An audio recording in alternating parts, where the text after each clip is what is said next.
saying kuvuga ngo the father w'umugore wawe spiritually speaking urumva ni Imana sivyo ariko ngo ni washaka umuntu adakijijwe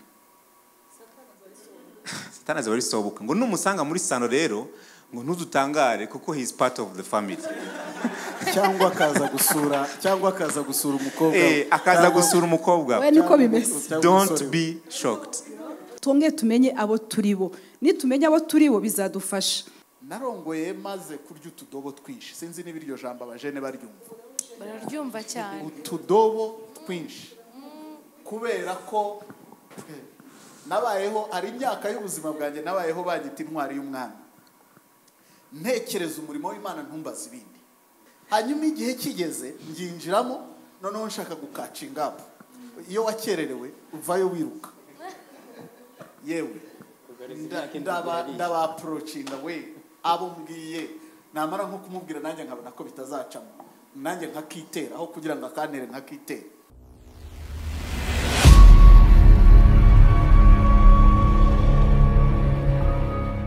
Identity Youth Talk Show aho tugiye kuzajya twungurana ibitekerezo nk'urubyiruko rwa Gikristo.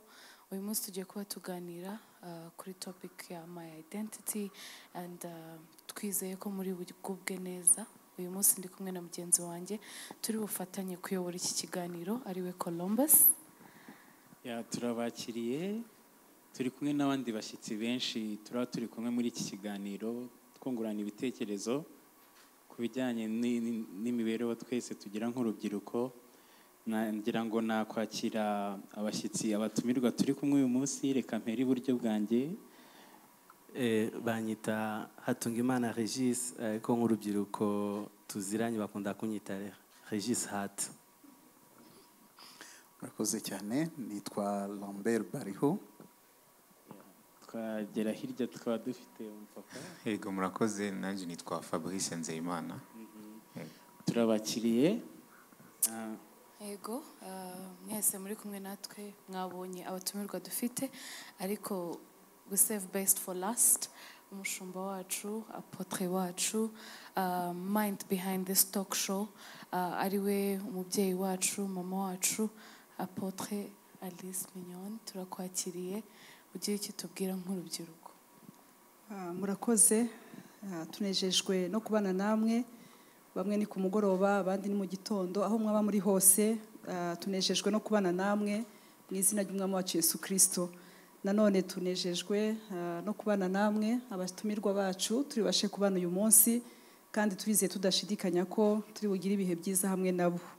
Hanyuma rero nkuko mu minsi ishize twari tumaze iminsi dufite ibiganiro hamwe namwe umugore mu ihema umugabo mu marembo rero twagarutse ariko twagarutse dufite nanone inyito cyangwa se teme yitwa my identity igikorwa kitari gisha muri Women Foundation Ministries ariko tujya dukora mu buryo busanzwe mu bihe bitandukanye cyane cyane ko tugikora dushaka kugira ngo byibura abantu benshi dufite cyangwa se urubyiruko cyangwa se abantu bakuzeho ariko bari hirya no hino abimana yagiye igirira neza hari ubwo bibaho ugasanga umuntu asanzwe asenga asanzwe akijijwe ariko yagirirwa ubuntu bwo kujya hakurya y'ahantu asanzwe asengera cyangwa se yagirirwa ubuntu bwo kubasha kubona promotion kujya kuri marketplace ugasanga hari icyo ari cyo agenda atakaza.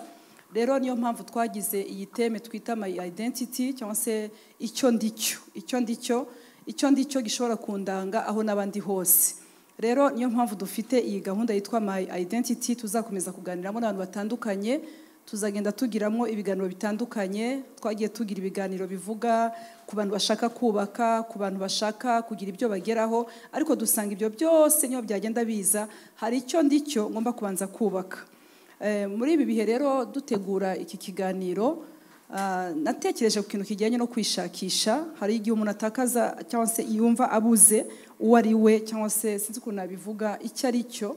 Niyo my identity yanjye nicyo ndicyo kuko nahoze ntegura nza gusanga agene harimo identité na identification. Hari icyo biti kiranga umuntu ariko nanone aha turashaka kuvuga none icyo umuntu ari cyo ariko tugiye muri Kristo dusanga nanone tufite icyo tugenda tuba cyo muri Kristo Yesu. amen. Nk'uko ijambo ry'Imana rivuga ngo yaturemeye imirimo myiza, iyo yagambiriye kera kugira ngo tuyigenderemo muri Kristo Yesu. Iyo ni imirimo, ariko hamwe n'ibyo byose hari icyo ndicyo mbere y'imirimo, mbere yo kuba umudiyakoni, mbere yo kuba umuririmbyi mwiza, mbere yo kugira urugo rwiza, hari icyo ndicyo. Niyo mpamvu twashyizeho iyi gahunda ya My Identity kugira ngo dukomeze twumve, twungurane ibitekerezo hamwe n'abantu batandukanye kugira ngo ibintu tubigenderemo. Ndabisobanura cyane ko ari umunsi wa mbere. Hari ijambo dukunze kuvuga ngo who am I? Who am I? Ese ndinde? Mu bintu byose ndinde. Hari igihe tujya twiruka dushakisha ibyo twatakaje, yewe tukagira n'ibiterane bivuga ngo tugiye kugaruza ibyo twatakaje. Tukagaruza amazu, tukagaruza abagabo, tukagaruza abagore, tukagaruza abana, ariko hamwe n'ibyo byose twatakaje tugerageza kugarura, naje gusanga ko hari igihe tugaruza ibyo twatakaje ariko twe tukananirwa kwigarura. Ugasanga twebwe kwigarura twaritakaje ntibyoroshe. Ese umuntu wibuze abameze ati? Kenshi rero iyo tuvuga kuri My Identity no kugira ngo umuntu asubire hantu abavuga atari ku bundi ndinde muri ibi bintu. Ese Columbus turaza kuganira twese, mwari muzi ko uba no muri war worshiper, uri umuntu twese tuzi, uzi ko ushobora no kuririmba ukaba umudiyakoni, ukaba umuririmbyi mwiza, ukaba worship leader, ukabasha kuba on time, ariko nyuma y'ibyo byose ukabasha no kumvira ibyo mu itorero, ibyo mu idini, ariko nyuma uri ku ruhande ukumva urabaza se Columbus ubundi uririmba kuri women nindi. Oya, hari by'abahanuzi bambwiye ko ndibyo. Hari ibyo wenda umushumba yanyigishije ndafata, ariko ubundi ndinde. Twaje gusanga abantu benshi bari lost, ariko hari abantu bari lost inside. Ugasanga n'umuntu wakiriye Yesu umwami n'umukiza ari no mu rusengero, ariko yabaye lost in the church, yabaye lost imbere kuko yatakaje cya kintu cy'uwariwe no hanze kimwe na kimwe. Rero tugarutse ku rubyiruko, hari urubyiruko rwose bafite ishaka, bafite ibintu bitandukanye bashaka kugeraho, ariko twifuje kugira ngo tuganire n'urubyiruko, tuganire n'imiryango, twongere tumenye abo turibo. Nitumenya abo turibo bizadufasha. Tugendera mu ijambo riri muri Daniel 1 igice cya mbere 8, havuga ngo Daniel agambirira mu mutima we, agambirira mu mutima kutaziyandurisha ibiryo by'ibwami. Uyu muhungu baramunyaze, bamunyagana bagenzi babo, abahungu 3 banyaganywe, baza kunyaganwa batwagwa muri Babylon. Bagiye, ariko kuko bari bafite, bagumanye identity yabo, bagumanye icyo bari cyo, guterurwa cyangwa se kujya muri captivity ntago byabambuye icyo ari cyo. Bari bazi ibyo bari byo babanyagana nabyo barabijyana, ariko bageze na kure bagumana bya bindi bari byo. Niyo mpamvu batapfukama ibigirwamana, niyo mpamvu cya gishushanyo cya zahabu Daniel ntabwo yigeze agipfukama imbere. Murabizi ko Daniel byageze n'igihe yajyaga asenga 3 ku munsi, yewe agakingura idirisha, abandi bariho barabihinyuza kuko ntiyigeze atakaza identity ye. Siwe gusa, muzaga umukobwa ndumva ari mu bami ba 2, ni umukobwa utazwi izina ariko wanyazwe, bamutwara muri Syria, yisanga ari mu rugo y'umujenerali witwaga Namani, umukuru w'ingabo, aba muri urwo rugo. Ahageze murabona ko atatagaje identité, uwo yarari we niwe yakomeje kuba we no kwa Namani. Rero turashaka kugira ngo twakira abatumirwa bacu, tuganire kuri identity, dukomeze twumve ibyo umwami Imana atubikiye mu biganiro. Imana ibaho umugisha. Murakoze cyane Apostle kubw'iryo jambo rifungura talk show. Ubu tugiye kujya mu gice cyo kubaza ibibazo. Ndabizi ko twese turi bwige, kandi buri wese uri kureba I know kuri butahane isomo, uri butahane ikintu gikomeye wize muri identity yawe n'icyo uri bukuremo. So turatangirana nawe Mr. Lambert, uratubwira ese iyo bavuze ikikuranga wumva iki? Urakoze cyane. Kuri icyo cyo kuvuga ibiranga umuntu, ntekereza ko wakibajije ushaka kumenya identity bivuga iki, kubera ko birenga ibyangombwa umuntu afite nk'uko Apotre yabyise identification. Ikindanga gituruka mu wondiwe. Ushobora kuba unziho ko ndi umuririmbyi nk'uko byavuzwe, umuvugabutumwa, umupapa, ibyo byose ni ibindanga inyuma, ariko uwo ndiwe ni wa muntu w'imbere. Ngiye gusobanura rero identity, navuga ngo mu magambo make ni umuntu ari we nyakuri, apana uwo yigize, apana uwo yagizwe n'ubuzima, apana uwo yagizwe na societe. Uriwe nyakuri. Uriwe nyakuri rero ntago byiha. identite si ikintu wakwiha ngo ni naho wenda mbivuge gutya, hari igihe tugira ikintu cya identity crisis aho umuntu ayoberwa uwo ari we, ariko akenshi biba byaturutse kuki, hari uwo ndi we swat ntakibuka, swat warengejweho, cyangwa se ntacyemera, ntagishaka, nshaka ikindi, noneho uwo nibwira ko ndi we agatandukana n'uwo ndi w'imbere, bityo bikazana amakimbirane yanjye jyewe ubwanjye. So ugiye gusobanura rero identite, wavuga ngo n'uri we nyakuri, atari uwo wagizwe na sosiyete, atari uwo wagizwe n'ubustar kubera ko abaye umustar, atari uwo wagizwe n'ibigezweho, ahubwo uri we nyakuri. Muri hangana nge muri Bibiliya kuko sinavuga ntavuze Bibiliya. Bibiliya itubwira neza ko twebwe turi abantu Imana yaremye. Iyo niyo identite de base. Ntabwo ndi umwana wa mama na papa gusa, ahubwo ndi umuntu Imana yaremye. Ibyo tubisangiye n'umuntu wese uri kuri iyi si ya Nyagasani. Ariko iyo noneho mpindutse umukristo, hari indi identite mfata kandi nkayihabwa n'uwo mubano natangiye, n'urwo rugendo natangiye. Nkoresha Bibiliya rero. Bibiliya iravuga muri Yohana igice cya mbere uhereye ku murongo wa 11 kugera 13. Harimo amagambo meza cyane. Aravuga ngo Yesu yaje mube, abe ntibamumenya, ntibanasobanukirwa uwo ari we. Ngo ariko nyamara yari yaje mu bantu be. Ku murongo wa 12 akavuga ngo icyakora abamwemeye bakizera izina rye, ngo hari ikintu yabahaye, ni ubushobozi cyangwa se ni right. Nkunda Bibiliya y'Icyongereza imwe nivuga ngo ni right yo kuba umwana w'Imana. So iyo identity rero niyo twakiriye tuje kuri Kristo. Ntabwo nkomeza kwitwara mbere wambonye Imana wakamatsira n'ahandi nkaho, ahubwo mpinduka umwana w'Imana. Hari relation itangira, hari umubano utangira, iyo ngiye igahinduka identite yanjye. Ndongeraho ikindi cyanditswe cyo muri Yohana wa mbere igice cya 3 umurongo wa mbere kugera kuwa ushatse wageza kuwa 3. Yohana abatangara cyane akavuga ngo murebe urukundo ruhebuje cyane urwo twakunzwe n'Imana Data, ngo rwatumye twitwa abana b'Imana. Akantu rero gakomeye kari muri iryo jambo, aravuga ngo bakundwa, ngo ubu turi abana b'Imana, ngo kandi niko turi. Nibaza igituma Bibiliya insista ku bintu, yavuga turi abana b'Imana, bakundwa turi abana b'Imana, kandi niko turi, bakabyensistaho cyane. Kubera iki? Kuko iyo niyo identite yacu. Impamvu mpereye kuri ibi bintu ni iyi: hari igihe twumva identite yacu ari ubukristo, bigahinduka ikintu cy'igisysteme kiri aho ngaho.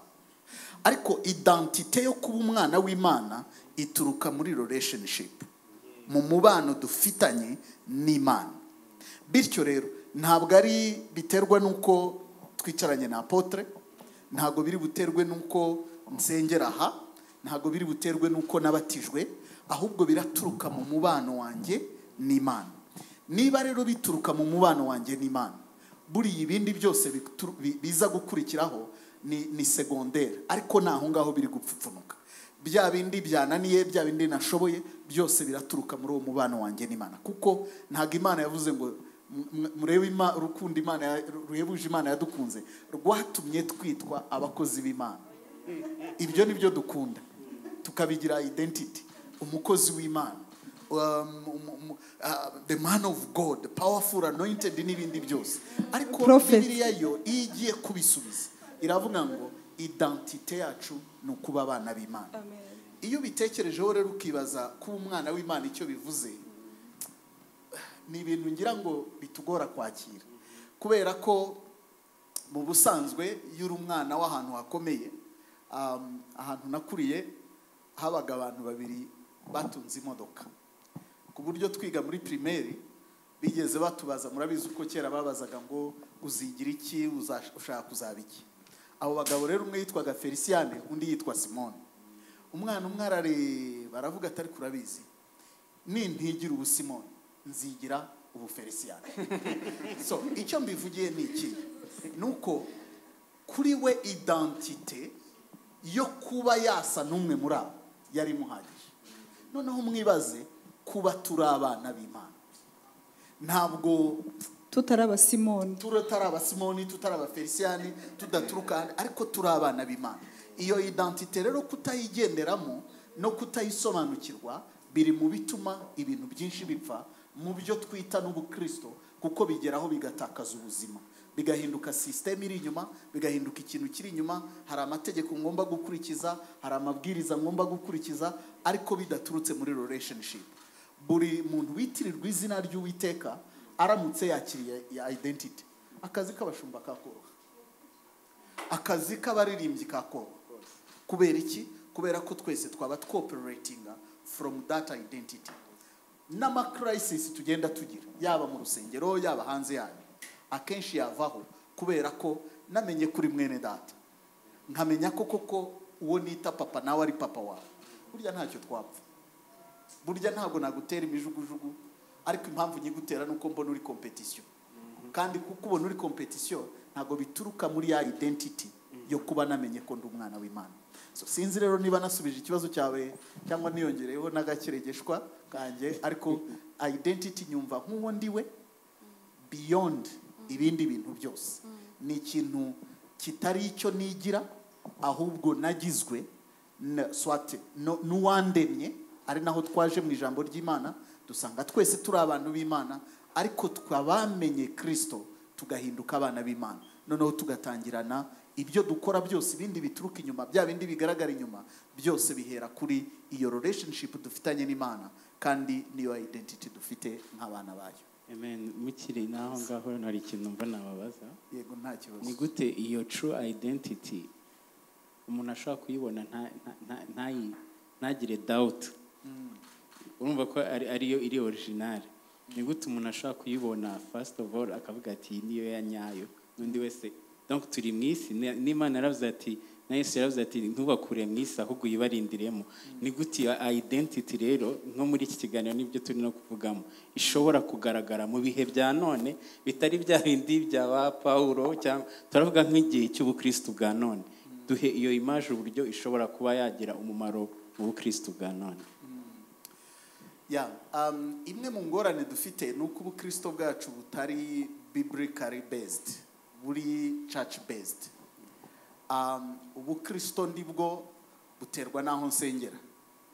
Ni nayo mpamvu uzarebe hari ibyo tugonganaho, kavuga ngo ariko iwacu barabyemera, undi nawe akavuga ngo ariko iwacu barabyemera.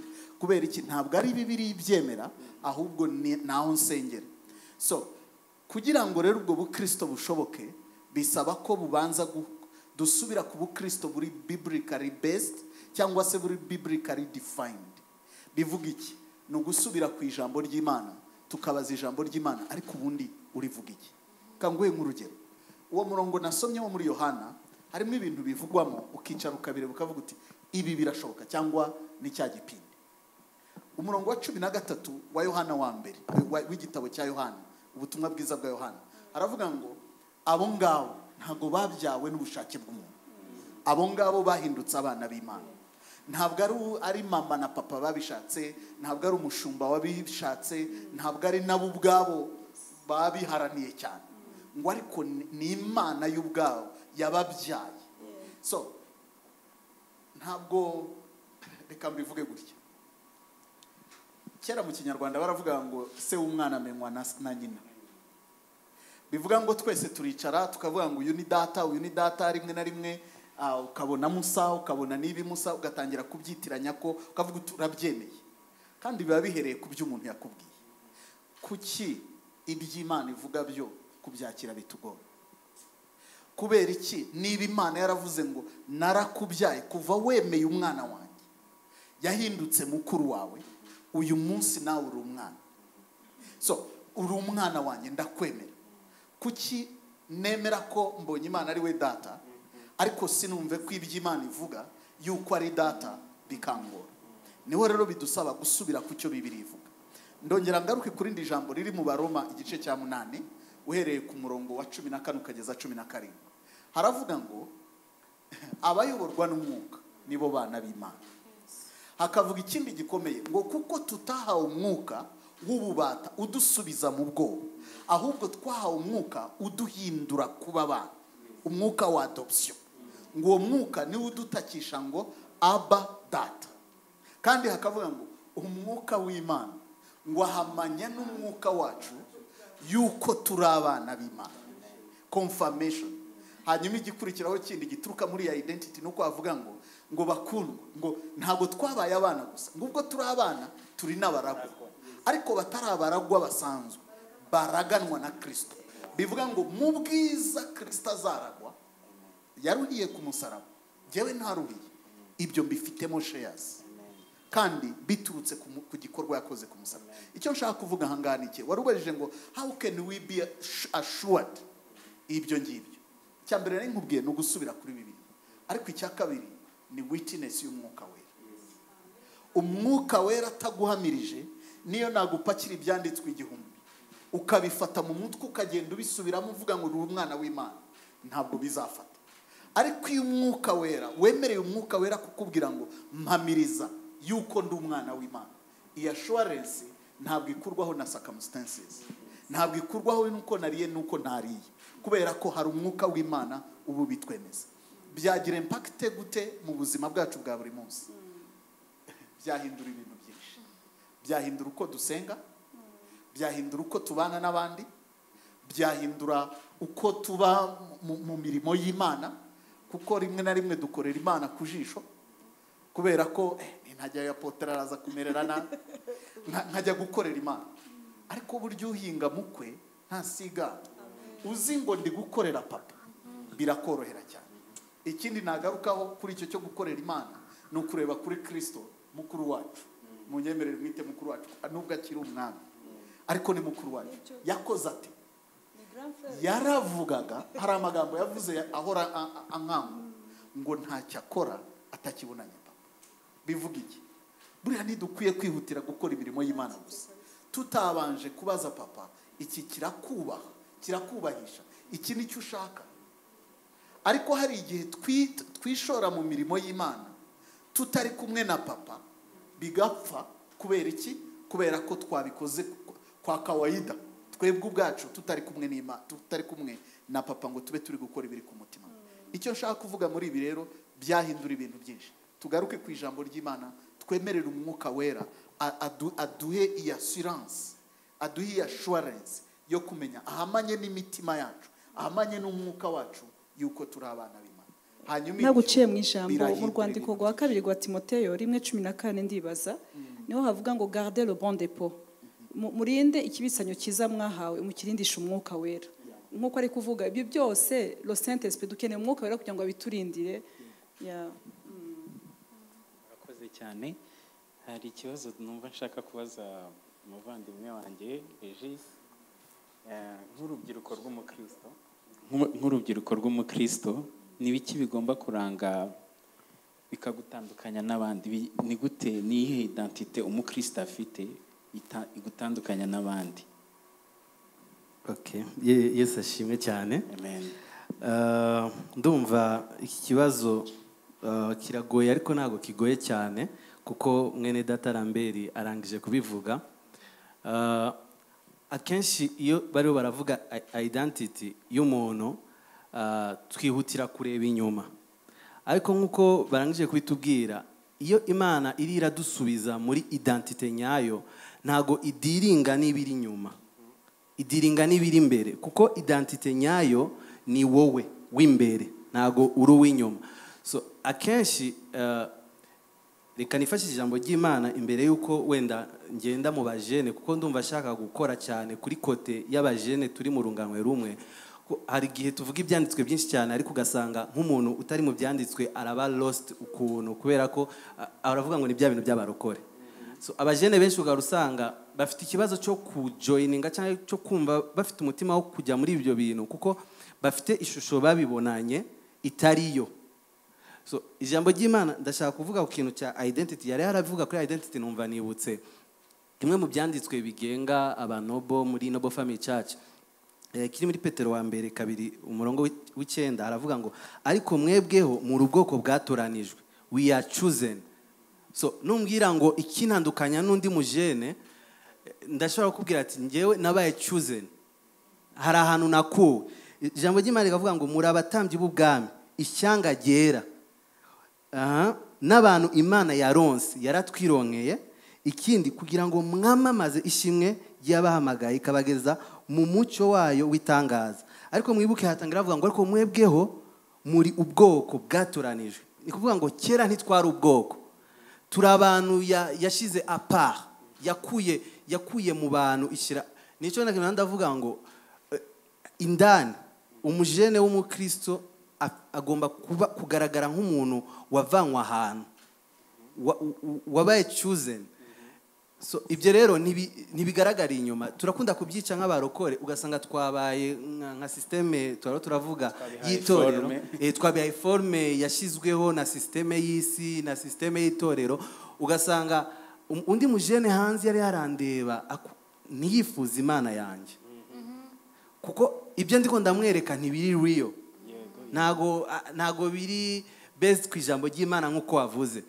So nk'uko twabivuze, isi ugiye kureba abajene bari hanze, fata urugero, abakobwa bahora bareba les Kardashians, akumva ndashaka kuba, afite urugero ashaka kureba rutuma yumva ashaka kubaho muri iyi si. Isi yarubatse ikintu gituma umuntu wese yumva afite ukuntu yifuza kuba.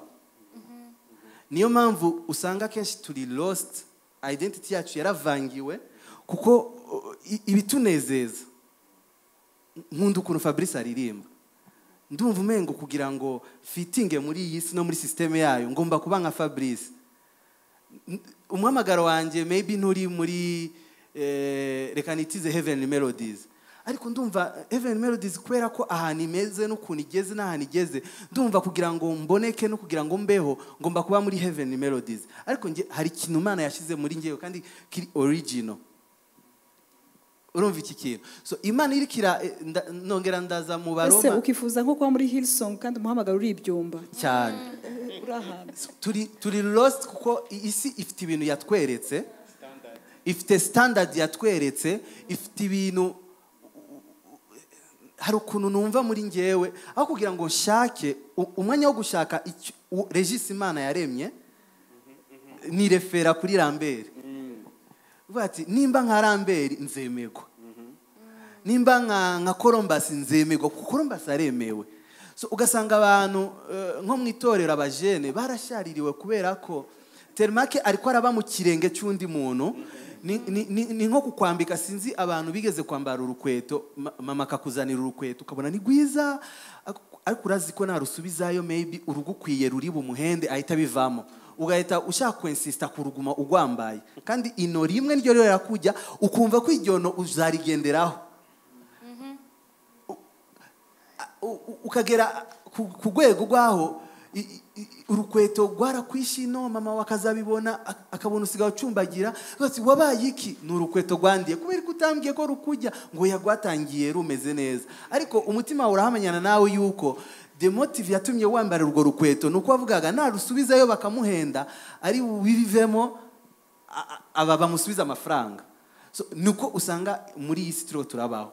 Ni abajene turimo turatakara kubera ko tudashaka kwicara hamwe ngo dutuze dushake eske niye ntumbero yatumye Imana inshyira kuri iyi si, niki Imana yampamagariye, Regis nyawe ninde. Nkagaruka kuri iki kintu shaka kubwira n'abarokore. Urabona Bibiliya iravuga muri mu Baroma 12 umurongo wa mbere no wa kabiri, aho bavuga ngo que vous soyez transformés par le renouvellement de votre intelligence. Mu Kinyarwanda havuga ngo muhindurwe mu mitima yanyu mishya, ariko ndakunda mu zindi ndimi haravuga ngo muhinduke mu bitekerezo byanyu. Nagivuga ngo muhindure uko mubayeho. Noneho abajene bari hanze baratureba bakabona tipa ahora mu makoti, kera yajyaga yambara ibintu biri swag iki, ariko noneho yarahindutse asigaye ari umuntu w'amakoti direndiye a dimanche. Noneho yakureba uri umujene akabati okay, akugira ngo nzabe nkuriya reka mbe ntinzeho nzabanza. Agakiza katarimo gucirira. Of course. Bivuga ngo agakiza arakumva, ariko agaba yiha iminsi nzaba nkizwa kugira ngo singende mbe runaka. So ugasanga twatakariye aho hantu. So ikintu ngaruka ku kintu wambajije ikintandukanya n'abandi bajene batari muri Kristo, icyambere nuko mba renouvelé mon intelligence mbe renewed hano muri mind yanjye hama ninaba hano ahantu yahinduka hari buhindure n'iby'imbere byose hama umujene ari hanze aho kugira ngo arebe ibiri hanze azumva uwo Kristo yahinduye muri ngewe niho itandukaniro ribugaragarira nayo ku bindi ntago wapfa kubona itandukaniro.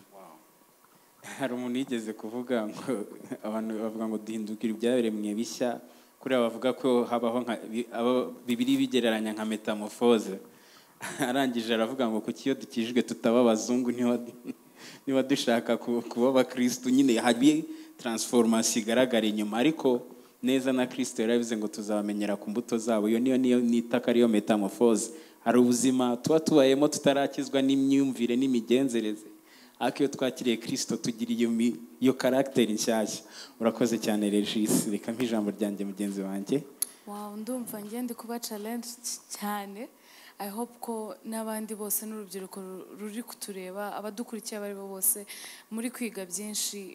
Regis na Lambert Imana ibaho umugisha ku byo mumaze kudusangiza. So ikindi kibazo cyanjye kirajya kuri twese, all of us, kivuga ngo n'icyo umuntu yakureberaho, ni nka follow up question y'ibyo wari umaze kutubwira, yakureberaho koko akamenya ko akifuza kuba umukristo mu myitwarire yawe, either mu kazi kawe, mu ishuri, mu gihugu.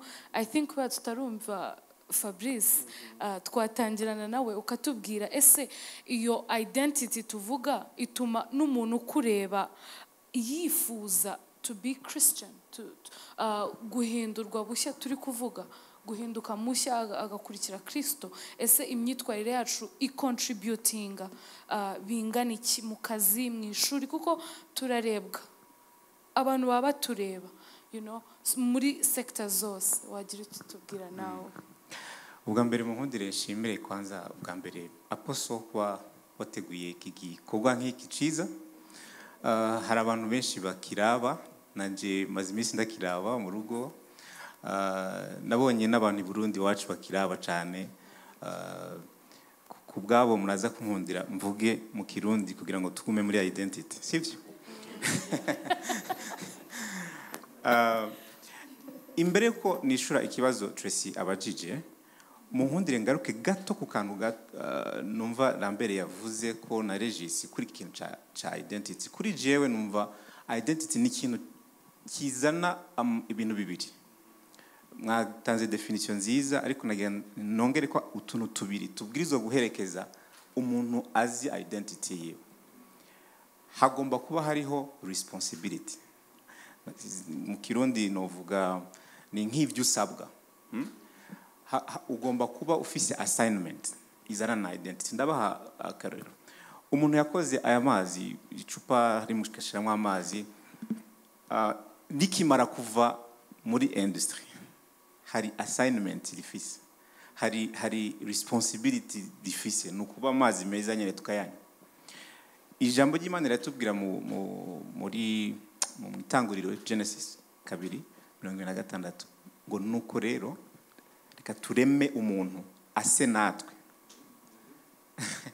Iyo niyo responsibility ya mbere ya identity. Nukuvuga ngo icyo twaremewe ubwa mbere ubwirizwa gusa n'Imana.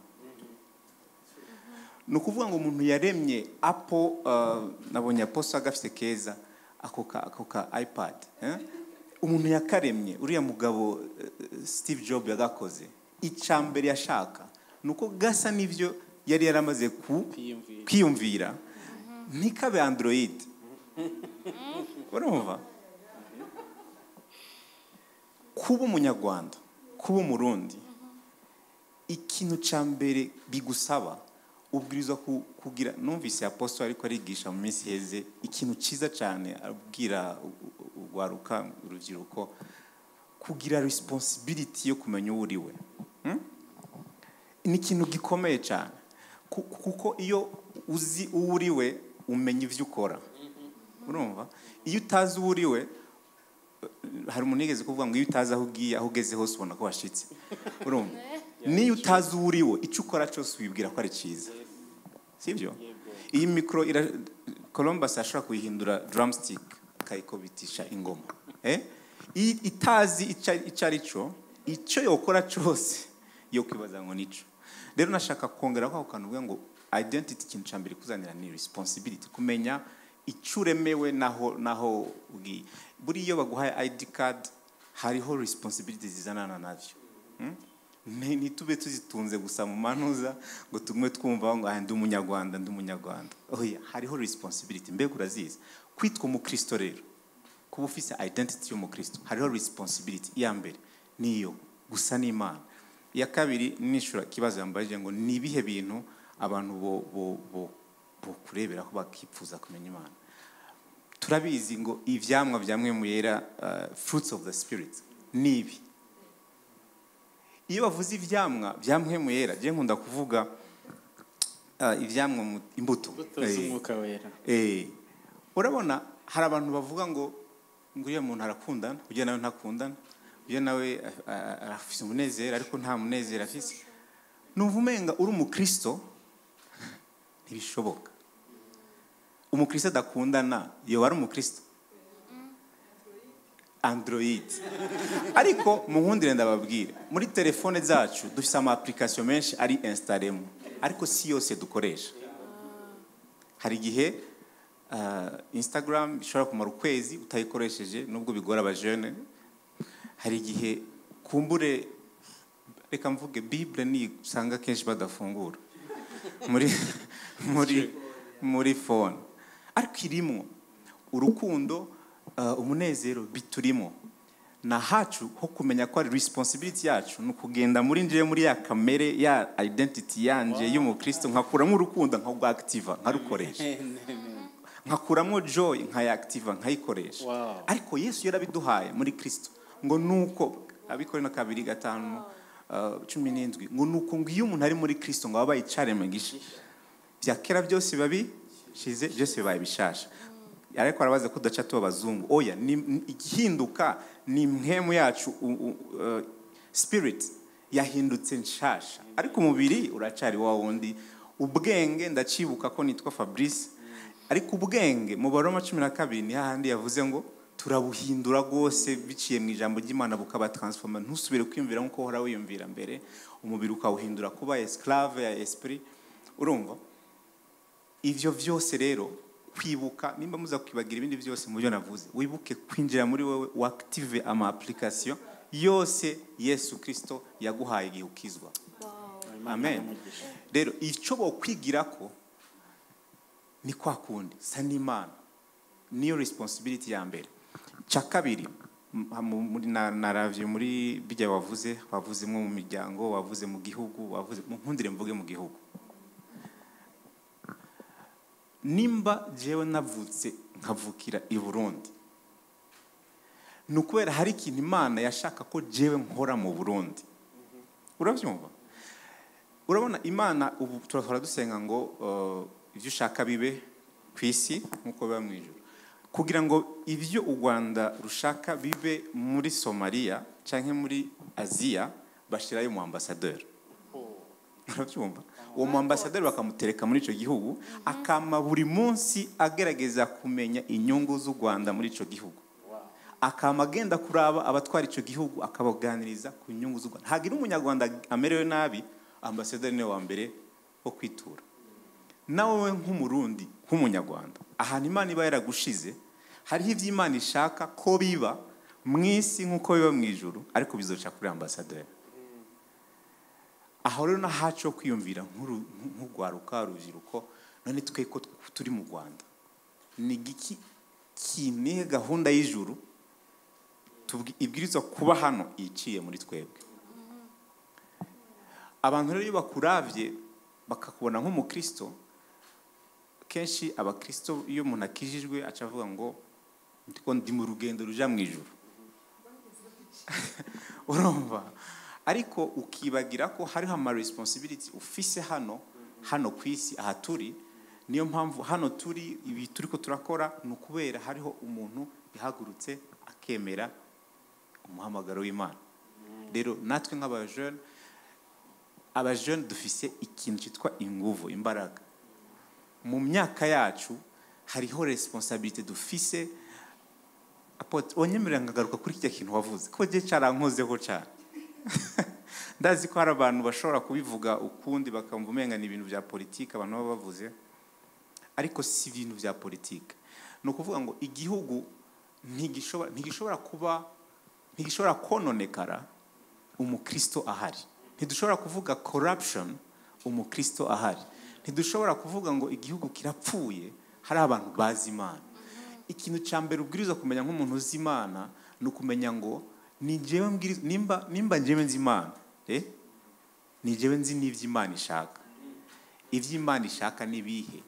Hari igihe twese dukunda kuvuga ngo iyo hageze mu mezi nko kwa kane n'ibindi, Imana yaratabaye. None Imana yaramanutse n'amaboko yayo.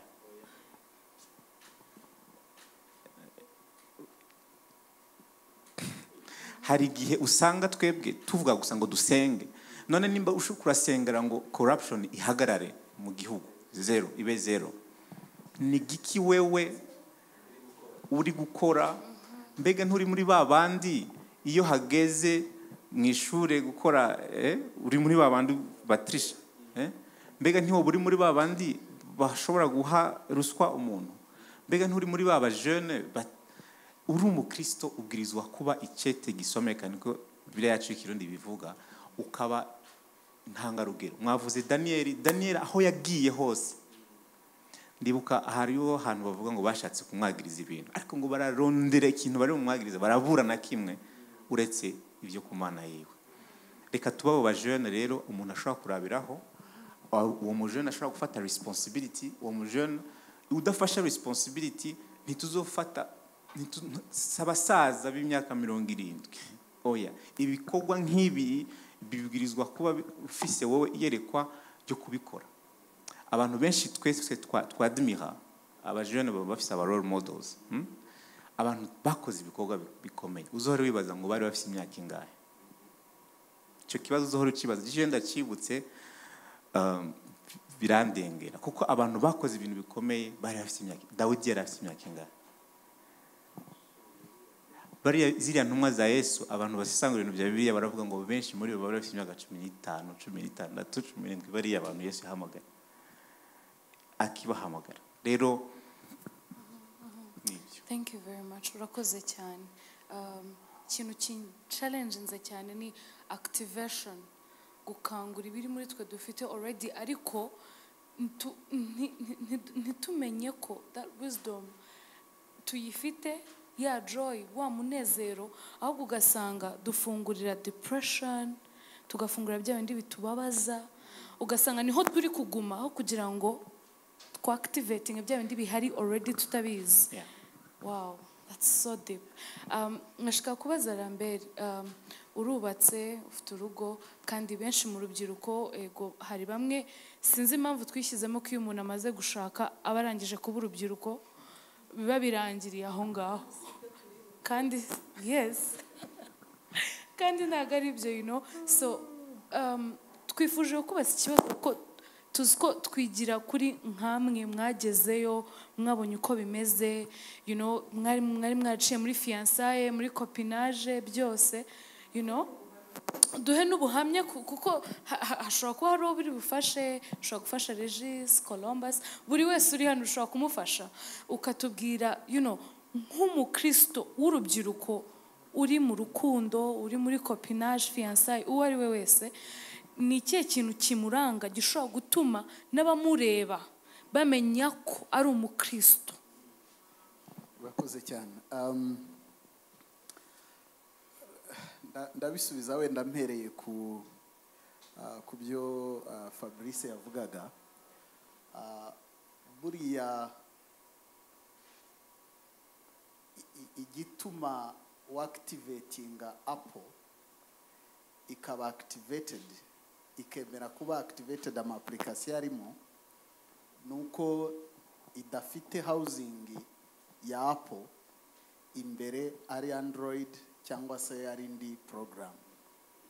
So ikibazo rero ngiye mbona gikomeye nuko hari igihe dushaka kwa updating applications ziri muri Apple, twibagiwe ko mu by'ukuri ikibazo ni ya housing y'inyuma, iby'imbere nta bihari. storage space. It's not storage gusa bahita banabikubwira. Reka nguha akagero gatoya. Kera smartphone zikiza nari mu Bwongereza nagiye kwiga, noneho muri jyewe mu buswa bwanjye ntekereza ko telefone yose ya touch ari smartphone. So mbona imwe ndayigura nzi ko nguze smartphone. Ndakubwiza ukuri sinakubwira amajoro naraye nshaka gushyiramo WhatsApp. Sanga si smartphone nuko ifite screen ya touch gusa. Ndwana nayo nkajya kuri Google nkabona uko installinga WhatsApp ishwi bakambwira ngo application not able to sustain this application. Uguye ku rushako nk'urwo wabigira utera. Ubwo nyine filime itangira kwizinga hakiri. Ariko icyo nshaka kuvuga cyacyo mu by'ukuri icyo Fabrice yavugaga ni ikintu gikomeye. Buriya genuineness y'ubukristo bwacu irakonda. Jewe ingorane mbona dufite nuko n'izo application ntaho ziri buze kuza ziza. Ntago tuzi Kristo. Hari byinshi by'inyuma twita ko tuzi Kristo biturutse muri narabatijwe. Ngiye ibyo ndabarusha kuko nabatijwe inshuro ebyiri kandi mu mazi menshi. Bwa mbere ntarakizwa na nyuma yuko nkijijwe. So hari igihe umuntu avuga ngo nakuriya umushumba wanjye n'uyu nsengera, ariko ibyo ni housing inyuma. Ni ugufata cover y'inyuma ugashyiraho ko ari Apple, ugashyiraho ya Apple nyine iriweho, kandi imbere si Android byose, ni hayinde analogue ya kera. Tukicara hano twirirwa dutegereje ngo ariko iyi ngiyi ninde uzactivating aya ma application. Pa Apotre agagerageza ati twactivating agashyiraho programming is big bakakubwira ngo system not able to sustain the required. Kubera iki? Kuko ntabwo bigihari. Icyo rero nshaka kugarukaho gikomeye, bimwe mu bibazo dufite muri iki kintu cyitwa ko turi abakristo tugomba no kugaragaza iyo identity, nuko ntago turi genuine. Dufite ibintu byinshi bya fake bimeze nk'iyo telefone navugaga, bigaragara inyuma ko nabyo ari touch, bikaba byakubeshya ko ari smartphone ariko mu by'ukuri atari smartphone. Icyo kikaba cyambe. Tukagira izindi zirimo izo zitegereje kuba activated ariko zikagira ingorane, ntago zibizi. Kuko ikibazo cya identity, iyo udasobanukiwe identity yawe nta kikumarira. You die with your identity. Niyo mpamvu bajya bavuga ngo irimbi niho hantu hari ubutunzi buruta ubundi mwisi. Kubera iki? Niho hantu abantu benshi bashyinguwe bajyana n'iby'Imana yari yarabakizemo. Kubera rero batamenya abo baribo ntibashoboye kubyactivate. Ngaruke kuri icyo kintu cyari kibajijwe kijyanye wenda n'urugo. Buriya urugo ruzaba icyo uzarugira cyo. Urugo hari igihe ngira amahirwe abantu bakangana ngo basobanurire wenda ku by'urugo, ariko Saturday hari bamwe nabwiye ngo urugo ruzaba icyo muzarugiramo mwe babiri mu rugiyemo, kandi ntimwibeshye ko bizaturuka mu bushake bwanyu. It will come from your identity. Ibyo muri byo nibyo bizagenda bigira urwo rugo. Turero urugendo rwanjye cyangwa se uko byamera muri ibyo ubuhamya bwanjye n'ubuhe. Wenda kugira ngo abajene bumve context yanjye, narongoye maze kurya utudobo twinshi. Sinzi niba iryo jambo abajene baryumva. Bararyumva cyane. Utudobo twinshi. Kubera ko nabayeho ari imyaka y'ubuzima bwanjye nabayeho banyita intwari y'umwana. Ntekereza umurimo w'Imana ntumbaza ibindi. Ndibuka hari n'umuntu watekereje ko mukunda, ariko mu by'ukuri sinarinzi iyo biri kuva niyo biri kujya. Jewe nabonaga n'umuntu yegereye undi nkavuga ni umuntu arekeshejwe kuvuga ubutumwa no kujya yirirwa abwira undi ngo ni ikimarigarita ni biki. Nuko nari meze mbere yaho ngaho. Hanyuma igihe kigeze nginjiramo, noneho nshaka gukacinga up. Iyo wakererewe uvayo wiruka. Yewe ndaba approachinga we abo mbwiye namara nko kumubwira nanjye nkabona ko bitazacamo. nanjye nkakitera aho kugira ngo akantere nkakitera, abandi biragenda bipfa bikazamuka byagera ahantu bigapfa. So nabigiyemo rero bimaze kunyura mu nzira nyinshi, ariko kimwe mu bintu byamariye kurya utudobo ni iki, byamaye kumenya gusubira kuri ya identity, who am I, ubundi kubera iki nshaka kurongora, ubundi ndashya narura iki, ubundi kubera iki, purpose. Kubera ko hari igihe twirukira ibintu tudasobanukiwe no seloma abo turi bo, ariko n'impamvu tubigiyemo. Ngatekereza nkavuga ngo ubwo mwene data berwa n'iby'umukara buriya nanjye byambera, ariko burya hari amabara atabera imbwa.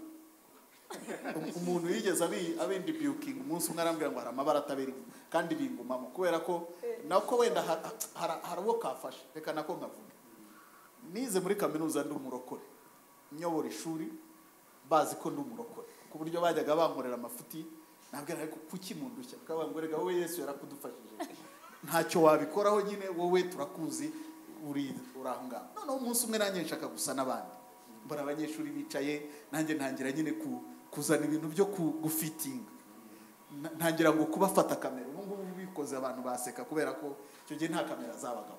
Ntangira kuba filime, umunyeshuri twiganaga ahita ampamagara arambwira ngo Rambe, hari amabara atabera imbwa.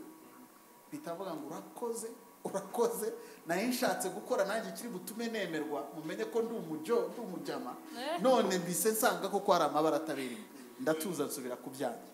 Noneho mu bijyanye n'urushako, kimwe mu bintu nize muri utwo tudobo ni ugutekereza uwo ndi we, icya kabiri ni ugutekereza impamvu y'urushako, ariko bimfasha no gusenga no kumenya mana niki ibi bintu tugiye kujyamo n'ibi, kuko hari igihe abantu babihubukira yumva ni nta responsibility bizazana, ni umunyenga wo kwitwa monsieur madame, ntago ari umunyenga nta bya papa, nta birimo, nta responsibility bijyanye nabyo. Ariko utudobo kimwe mu bintu byamfashije nicyo ngicyo. Ikindi cya kabiri rero byamfashije kwibaza ndinde mu buhe buryo. Ndi umusore, ariko ndi umusore w'umukristo, uwo nzashaka we ninde, nawe akwiye kuba ari umukristo. Bivuga iki? Niba ari umukristo ni umukobwa w'Imana. Iyo responsibility rero yo gutekereza ngo data uko akwiye kuba ari Imana data, yatumye njya mu rushako ntekereza nkavuga ngo ntabwo ari ibintu ngiye kujyamo for my own sake, nirebaho ku giti cyanjye, kuko ayo ni amakosa dukunda gukora, tugatekereza urushako nkaho ni ibintu byanjye naho nzavoma. N'ibyo twita urukundo ugasanga mu by'ukuri ntabwo ari urukundo, ugasanga nta nubwo ari na sexuality. Burya sexuality nayo turayibeshye, dukundana urukundo rw'amandazi. Urukundo rw'amandazi ndwita iki? Kenshi hari igihe wicara ukareba umuntu ukavuga uti yo mwene ndagukunda rwose, uri gitangaza, ukamubwira bya bindi byose, untumye n'ukwezi nakuzana, kandi utarajya no mu ndege n'ikanombe utazi naho bayitegeye. Ariko mu by'ukuri atari uko umukunzi urw'amandazi rumeze gute? Tuvuga ko dukunda amandazi kuba yakunda, ariko biba bivuze iki? Kuko nkunda amandazi, narangiza nkashinga iryi, narangiza nkayakanjakanja, narangiza nkayamira. Nyakunda mu by'ukuri, nyakunda nayubakira nk'agakadre, nkayashyira nk'ahantu muri salo, nkajya buri gihe nyanyuraho nkavuga ngo amandazi wenda gukunda, niko nabigenza koko nyakunda. Ariko dore icyo tuba tuvuga iyo tuvuga ko dukunda amandazi, nkunda uko niyumva iyo ndi kurya amandazi. So mu yandi magambo ntabwo nkunda amandazi, nkunda sensation, nkunda uko kuntu niyumva iyo ndi kurya amandazi. No mu rushako rero hari igihe tujyamo dufite iyo perspective, ukavuga ngo nkunda uko uyu muntu azangira, bazajya bavuga ngo wa mugabo ufite umugore uteye gutya, wa mugore, wa mugabo ufite umugore mwiza, umugabo wemeza umeze. Ariko mu by'ukuri udakunze uwo muntu, ni nayo mpamvu tugera mu rugo bikatunanira. Kubera iki? Wamuzanye ari muto, none yabyaye yabaye munini. Wamuzanye ari munini, ageze mu rugo ruramuriye, none arananutse. wamuzanye umukundira ko agusekera ariko ntabona umwanya wo kugusekera kubera ko hari umwana agomba kwitaho, arangiza kumwitaho yabaye indembe ari kureba icyoroshye atagishoboye kukubwira ceri ishusho, nta customer care yasigaranye, yombi yayakoresheje ku mwana wowe yabirangije. So urukundo rero nize muri ibyo bihe rwari urukundo ruvuga ngo sacrificial, agape love, akaba ari ikujyana muri urwo rukundo ukagenda unconditional. Uyu muntu ndamukunda yaba ari mwiza cyangwa se yaba atagize icyo ashobora. Nongeraho akandi kantu kankubise bibiri hanyuma mbe abandi kamfasha mu rushako. Kambere ni Abefesi igice cya 5 murongo were kuri 25 kumanura, havuga abagabo mukunda abagore banyu, bagore muganduke. Iby'abagore simbivugaho kuko ntari umugore, ariko nivugira iby'abagabo. Nsomye nsanze Bibiliya ivuga ngo nkeneye gukunda umugore wanjye bitangana nk'uko data yakunze mama, bitangana nk'uko sogokuru yakunze nyogokuru, bitangana nk'uko umushumba wanjye akunda umugore we cyangwa se undi muntu uwo ari we wese, ariko ku kigero cya Kristo. Ibyo gushaka nari ngiye kubivamo.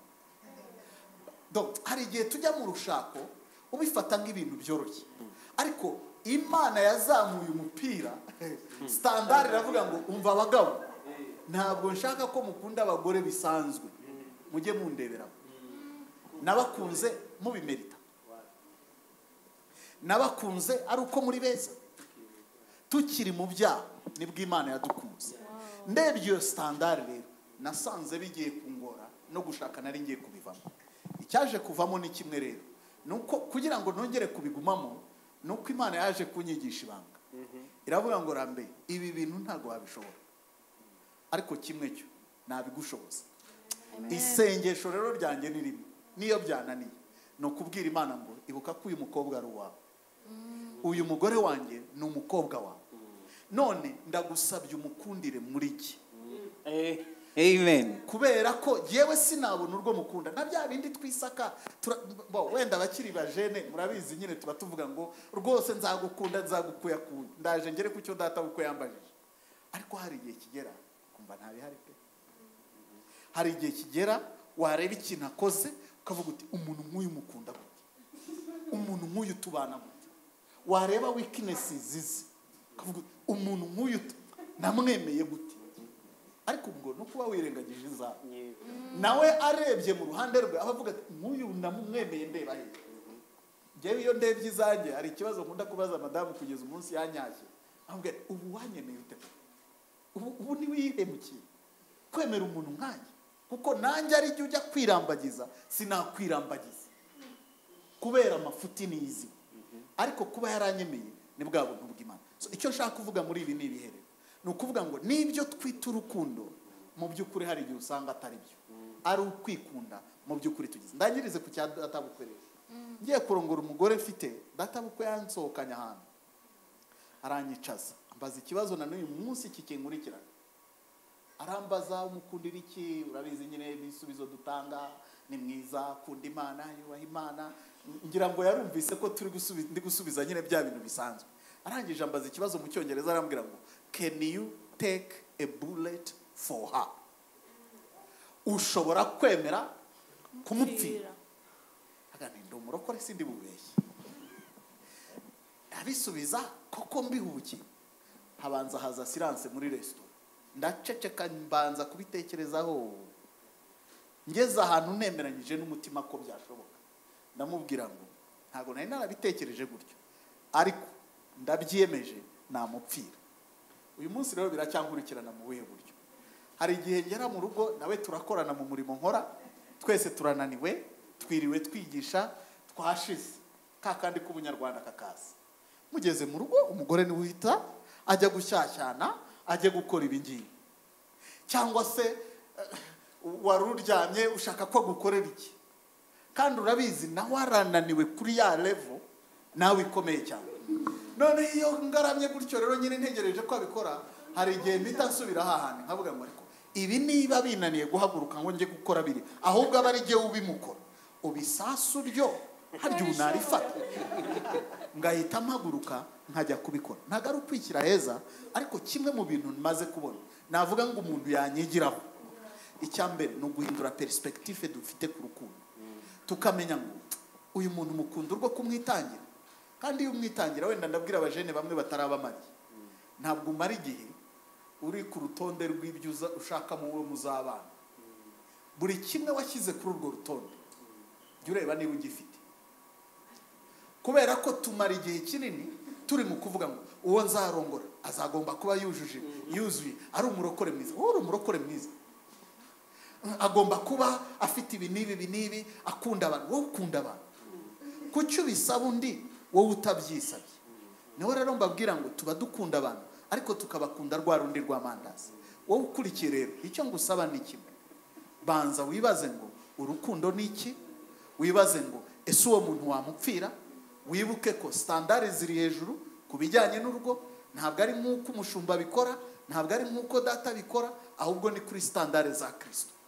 Kandi n'abadamu nubwo wenda ntaribo ntaza gutera ibuye, Bibiliya iravuga ngo nabo bagandukira abagabo ku ruhe rugero? Ku rugero itorero rigandukira Kristo. Wenda muri iki gihe nyine itorero ntirigandutse neza, ariko ntabwo ari iri yavugaga itorero nyakuri rya Kristo, ryo riraganduka rigatega ugutwi rikumva. So twibaze rero icyo tugiyemo, ntitugende blindly, ahubwo identity yacu yo kumenya ngo ndi umwana w'Imana, forming each and every aspect of our life. Bimwe mu bintu biba mu rugo iwacu nuko twemeranyije ikintu kimwe, ntabwo tuzabaho uko izindi ngo zibayeho, tuzabaho ibyo twumva Imana iduhaye kubaho. Umugore wanjye ni umunyamahanga, genda umunyarwanda, murabyumva ko ikinyarwanda nkivimuzi, ariko naramubwiye sinshaka kuba umugore w'umunyarwanda, kandi nawe uzambabarire ntuzangire umugabo w'iwanyu. Reka tuzabe icyo Imana ishaka ko tubaho mu rugo rwacu. Hari iyo identity, hari pressure yadukuriyeho. Akagero koroshye, abantu beherutse kuza kudusura baje kuduhemba kuko tuherutse kubyara. Noneho turica tubakiriza iki?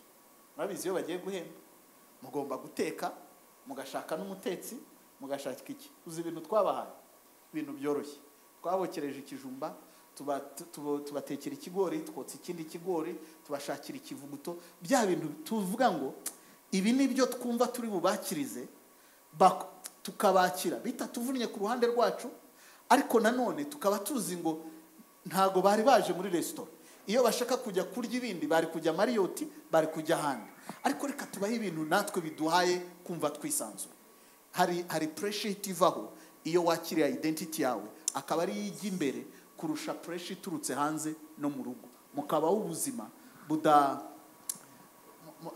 budaturutse mu muco, budaturutse ahandi, ariko buturutse mu gikirisito, buturutse no mu bo muri bo, ariko nta wundi dictating ibihari. Imana ariyo ifite ijambo aho ngaho.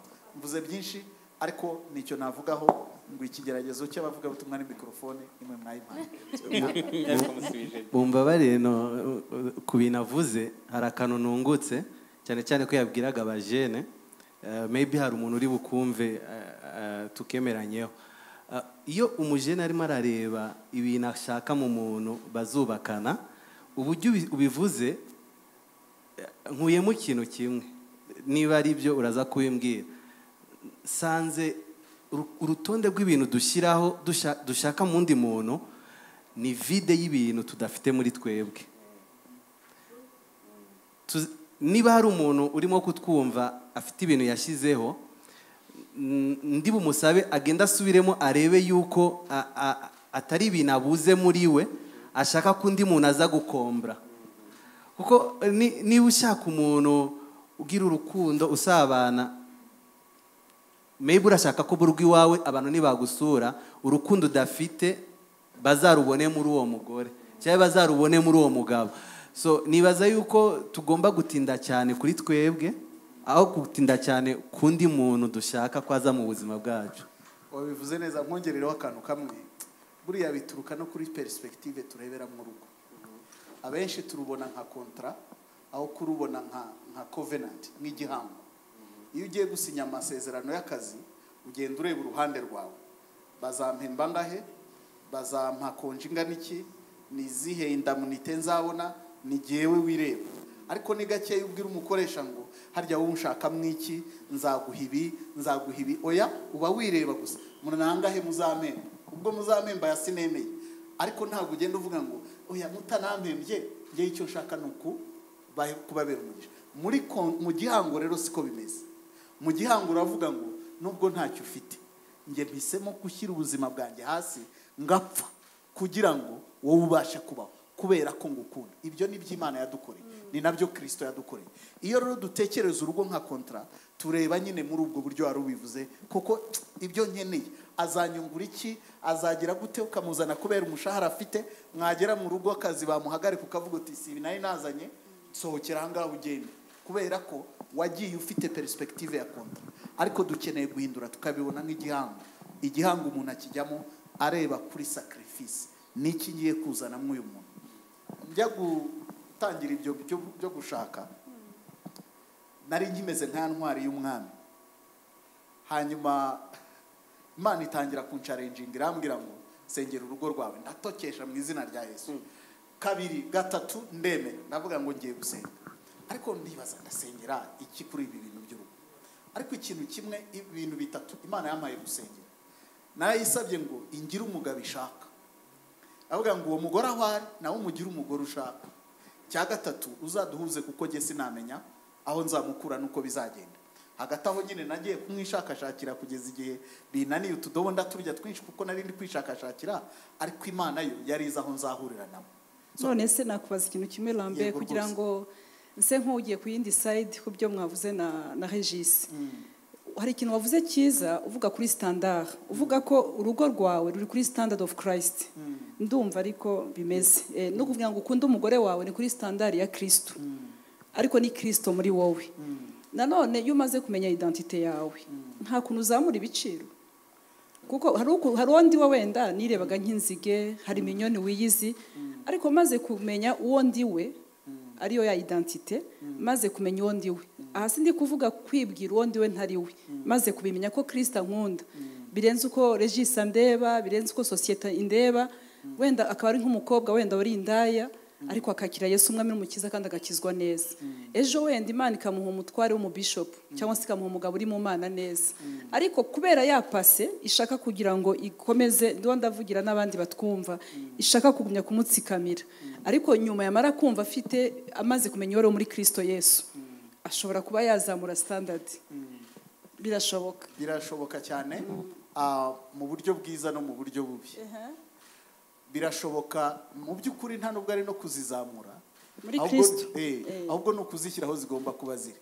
Yako ziba zizamutse, ndavuga muri reality zivuye hamwe wari warazishyize uziza. Mbese ni nko kuvuga ngo kubicuguma kubacu uwo ndiwe nari Kagoma iri kubana n'imishwi y'inkoko. None ubwo maze kumenya ko ndi Kagoma, ngiye kuzamuka ngurukane n'izindi Kagoma.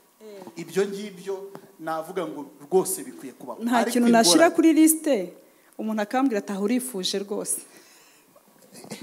Liste ntago ari ikibazo. Liste ntago ari ikibazo. Ariko liste icyo ukeneye kureba ni ukwibaza ngo iyi liste ge nkoze, how do I measure to it? Kugira ngo ntuzane bya bintu byo kwikunda nk'amandazi. Kuko ni gakeya utekira indazi uzi kuri burirye ngo yibaze ngo ariko gendaza kuri iki. Kuko uraza ni consommation. Icyo uri gutekereza ni consommation. Ariko utekereza muri perspective y'igihango, bikeneye kuvuga ngo ibi bintu ndabyifuza kuko ni byiza rwose kwifuza. Ni byiza kugira izo standard no kutarengera. Ariko ni byiza kurushaho kureba urwo rutondo ukavuga ngo uru rutonde nanjye ntago ndumereze neza, ariko umuntu uzama ni umukobwa wawe. Ubwo ari umukobwa wawe rero nanjye ntegura kuko nanjye ndi umuhungu wawe. Ntabwo ushaka ko bizagenda nabi muri uru rugo. So nanjye ntegura nanjye, kuko ikibazo cy'abajene kenshi dukunda urutonde rureba abandi ariko ntidukunda urutureba. Kandi iyo ntago ari love. Kuko urukundo uziha umuntu none uzamwiha umeze. Niba ushaka umuntu kuzuriza ibyakunaniye. Kandi that's not love. Munyemerere nongera akantu kagufi gusa mu bintu muri ko muravuga, kuko tuvuga ibintu bya identity. ikintu kimwe kiyomora mbona kigora abajene kandi numva kiraba identity cyane nuko iyo cyane cyane abasore mvuga ku basore abasore hari igihe bashaka abakobwa bataramenya identity yabo ugasanga bariko barabateshereza umwanya urumva ugasanga ndabaha urugezo ko dukijijwe twebwe mu itorero iwacu hari umudamu yarafite calling ya evangelism yagiye kuvuga ubutumwa muri Iraq muri hariya ICC ikorera nahise ntekereza ko umugabo barajanye bita ntekereza none iyaba uyu mugabo atari wa wundi Imana yashaka cyangwa atarafite ya maturité Imana yashaka kuri uyu mudamu ubu ntabamubwiye ati reka twicururize indagara urumva kuko tumenye ko twebwe dukijijwe urugo it's part of the plan of God it's part of what God wants to do hano ku isi yavuze ngo I will make a helper ariko Musa you need semblable si hano ku maso niki ahubwo ni semblable ya kiya kintu kiri muri wewe Imana ishaka ko mukora hari ibintu Imana yakoze yabanze irema jardin umurimo ibanze irema ikikogwa abantu zo ishiramo umugabo hanyuma izana ivuga ngo uyu muntu nivyo bavyiza ko aba wenyene je mvuze mu buhamya bwanje nanje naratakaje umwanya mwinshi mu bintu byo gukundana ntaramenya umuhamagaro wanje ariko umunsi nasobanukiwe umuhamagaro wanje nahise mbona abantu bamwe ko tutaberanye donc identité yawe umaze kumenya uri maze kumenya identité mumenye wondi cyangwa ibi reka ndabireke numva umenga no kubera iki parce que iyo umaze kumenya identité umenya ico bihwanye naco ico bijanye naco sivyo rero nkavuga kuri twebwe abagabo ko nitwe kenshi dutangura numva umenga iyo umenya identity yawe ukabona umuntu wundi nawe ukamenya identity yiwe ariko ukabona ko iyo identity yiwe ni iwawe ushobora kuzomuteshereza umwanya nimba umukunda vy'ukuri mureke sinzi ko mwumva ico kuvuga hariho je nabonye abantu benshi batwawe n'abantu basanga umuntu yakorera Imana yarakunda Imana yarafise umuhamagaro by'ukuri kavuga ati uyu mudamu uyu mukobwa yarahamagawe ariko yamara kugira mu rugo ukabona biraheze kubera iki kubera nibwira ko iyo matching yabaye peut-être harimo amiko yoke siko bavuga hari akantu wavuze ngenda nakasubiremo nimba by'ukuri ukijijwe bopere wawe agomba kugambere kuba Imana para umupastor yitwa Ivan Castano yavuze gutya ngo niwa shaka ugashaka umuntu adakijijwe no kuvuga ngo uzobushatse umuntu afise reka ndabivuga ko yabize mu gifaransa reka ngerageze kubitraduza yavuze ngo umunsi wa denos umuntu azoba afashe umukuboko umudamu wawe making sure ko ari the same na wewe cyangwa nimba uri umugabo making sure ko ari the same kuvuga ngo the father w'umugore wawe spiritually speaking urumva ni Imana sivyo ariko ngo ni washaka umuntu adakijijwe Satana azabari sobuka ngo numusanga muri sano rero ngo ntudutangare kuko he is part of the family cyangwa akaza gusura umukobwa akaza gusura umukobwa we niko bimeze don't be shocked rero identity ni ikintu gikomeye kubanza kumenya identity yawe ukamenya n'uwo muntu mushakanye kugira ngo habeho aniko. But then I want to ask a question sibyo aniko kuba muta atari destiny helper wawe in other words kuzagufasha ese wowe urubyiruko ntago urabona umuntu naza uzabimenya gute koko ko uyu nguyu what kind of wisdom of destiny uzakoresha kugira ngo umenye ngo uyu nguyu niwe koko niwe Regis niwe he's the one nzabimenya gute I want to hear from a man's perspective. jewe reka ndiye kuvuga iby'abandi reka ndababwira ingene namenye ko Maya ari umugore wanjye sibyo twari uranagiye nkora ibikorwa byo kuririmba n'ibindi so ibi bikorwa byo kuririmba naba mfise korari rero hari igihe nasanga ari 95% abakobwa nkamenya nese nkama nibaza kwereka abakobwa benshi ariko maze kugira mariage byaciye bihinduka kiba the opposite ngira murumva ivyo nshatse kuvuga ariko ndibuka umunsi Maya duhura ikintu cya mbere cyabo yaravuye muri Zambia hanyuma turahura twabaye turi dutegura concert ndibuka twabaye ari ku munsi wa mbere dufite concert ku wa gatanu sinzi ikintu cyanjemo yaraje nk'umushitsi ndamubwira ngo senga ndamuha mikro ngo asenge muri ako kanya ariko arasenga umva arasenga urazi hamwe ndatakara ndibura mwisengesho ariko ikintu cha numvise kibicemezanya n'umutima wanje avuga ngo uyu muntu azogusengera numva muri esprit yanjye avuga ngo uyu muntu azosengera igikorwa muri cyane numva ngo uyu muntu azosengera urugo kandi niko bimeze by'ukuri urumva numvise mbaye attiré n'icyo kintu n'ubwo buzima bw'umuntu asenga bw'umuntu kuko nawe yinzi nari maze kumenya umuhamagaro wanje hari n'umuntu umwe yari yarigeze kumbwira ngo reka ndabireka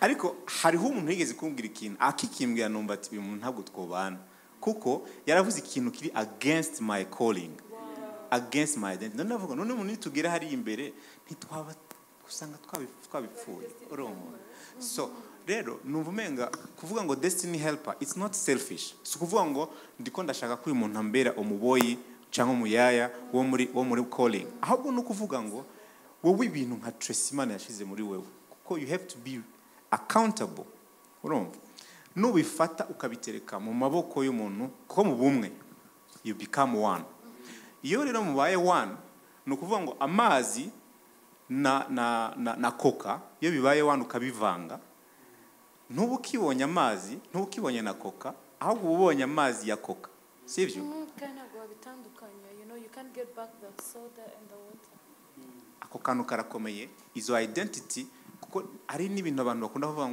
ngo yaravye umuntu ngo yamukunze ngo that's it oya menya umuntu menya identity yiwe kindi gikomeye menya umuntu ari kwajaye menya umuntu ari kwajaye kuko ico kintu utakimenye hari igihe umuntu azokubwira ngiye Iraq ukaba shocked ukavuga ngo ya jewe ndasigara hano ikindi nakongeraho kubyo Fabrice avuze ntekereza ko mu bibazo bigora urubyiruko nicyo yarabajije nzabwirwa n'iki nzabigenza gute nzabwirwa n'iki kuyu muntu koko ariho tujya ariko buriya mu kubyoroshya ibuka your identity yuko uri umwana w'Imana ubaze papa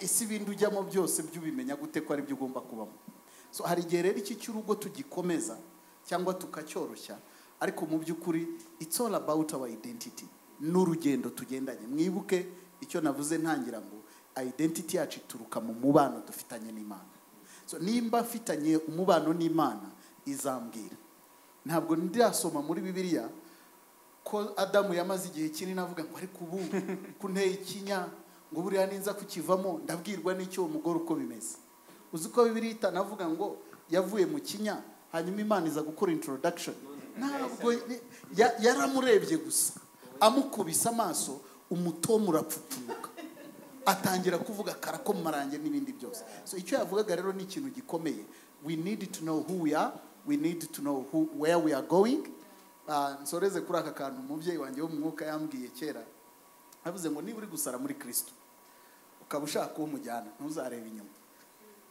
uzarebe iruhande rwawe urebe undi uri gusara kandi asara yerekera mu cyerekezo uri kujyamo hanyuma kuko nibeshye ukareba inyuma ushobora kuzafata umuntu uzagusubiza inyuma nibyo yavugaga bya incompatibility kuko ashobora ntabwo ari ukora ibyo ukora ariko umuntu uzaza mugafatanya kugira ngo mubashe kugendana, kuko uru rugendo rw'urugo bavande nta second sitting ibamo, nta deuxième session ibamo. Niba nta deuxième session ibamo rero biravuga ngo take your time, no rush, ariko ntugire ubwoba.